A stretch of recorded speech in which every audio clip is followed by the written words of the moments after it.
வணக்கம். இன்றைக்கி நம்ம பார்க்க போகிற ரெசிபி என்னென்னு பார்த்தீங்கன்னா, ஒரு அருமையான ஹெல்த்தியான கஞ்சி ரெசிபி தான் பார்க்க போகிறோம். பார்லி கஞ்சி. ஸோ உடம்புக்கு ரொம்ப ஆரோக்கியமாக இருக்கும். வெயிட் குறைக்கணும்னு நினைக்கிறவங்களும், சுகர் கண்ட்ரோல் பண்ணணும்னு நினைக்கிறவங்க தாராளமாக அந்த கஞ்சி ரெகுலராக காலையில் வெறும் வயிற்றில் எடுத்துகிட்டு வந்திங்கன்னா உங்களுக்கு நல்ல ரிசல்ட் கிடைக்கும். ரொம்ப சிம்பிளாக ஒரு 15 நிமிஷத்தில் இதை செஞ்சு முடிச்சிடலாம். ஸோ வாங்க அந்த அருமையான பார்லி கஞ்சி எப்படி செய்யலாங்கிறத பார்க்கலாம்.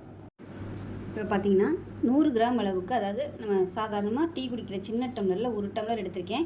நல்லா 2-3 தடவை கழுவிட்டேன். அதிலேருந்து அப்படியே வெள்ளை கலரில் வந்துகிட்டே இருக்கும். அதனால் நல்லா 2-3 தடவை கழுவிட்டு ஊரெல்லாம் வைக்க வேணாம். அப்படியே இந்த மாதிரி ட்ரைனரில் காய விட்டுட்டிங்கன்னா, ஃபேனுக்கு அடியில் வச்சு இந்த மாதிரி பரப்பி விட்டுட்டு காய விட்டிங்கன்னா உங்களுக்கு அந்த ஈரம் போயிடும். ஈரத்தன்மை லேசாக இருக்குது, ஆனால் அந்த வெளியில் உள்ள ஈரம் இல்லை. இப்போ நல்லா வறுத்துக்கலாம். வறுத்துட்டோம்னா அதில் உள்ள வலுவலுப்பு குறைஞ்சிடும். நம்ம கஞ்சி சாப்பிடையில நல்லாயிருக்கும். இப்போ நல்லா வறுத்து எடுத்துக்கலாம். இந்த பார்லி வச்சு நிறைய ரெசிபி பண்ணலாம். இனிப்பு கஞ்சி பண்ணலாம், மோர் வச்சு பண்ணலாம். அடுத்தடுத்த வீடியோவில் நான் கண்டிப்பாக போஸ்ட் பண்ணுறேன்.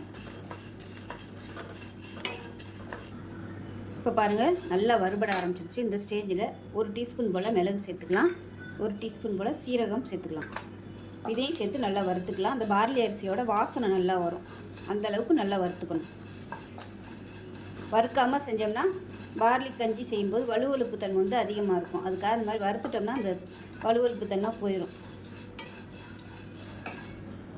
இப்போ எல்லாமே நல்லா வறுபட்டுருச்சு. மிளகு சீரகத்தோட வாசனை வருது. இப்போ அமர்த்திடலாம். அமர்த்திட்டு இது ஒரு மிக்சி ஜாருக்கு சேர்த்துக்கலாம்.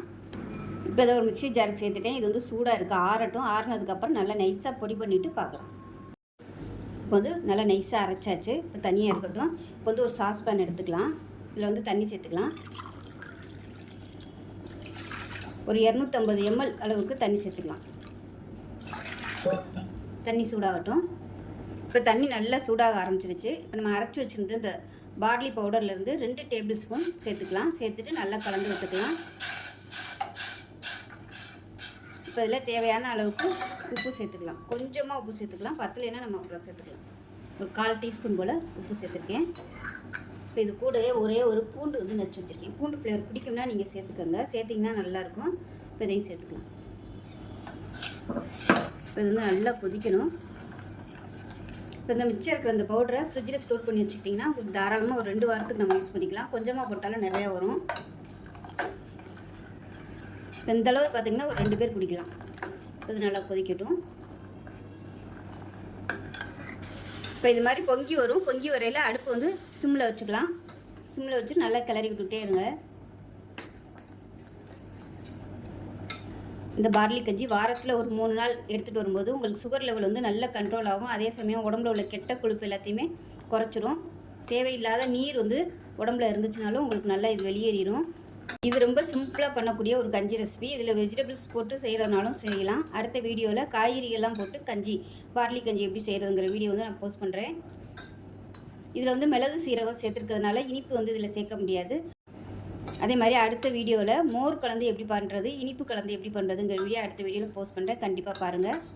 இது நல்லா பச்சை வாசனை போக கொதிக்கட்டும். நல்லா அப்படியே பளபளன்னு வரும். அந்தளவுக்கு நல்லா கொதிக்கட்டும்.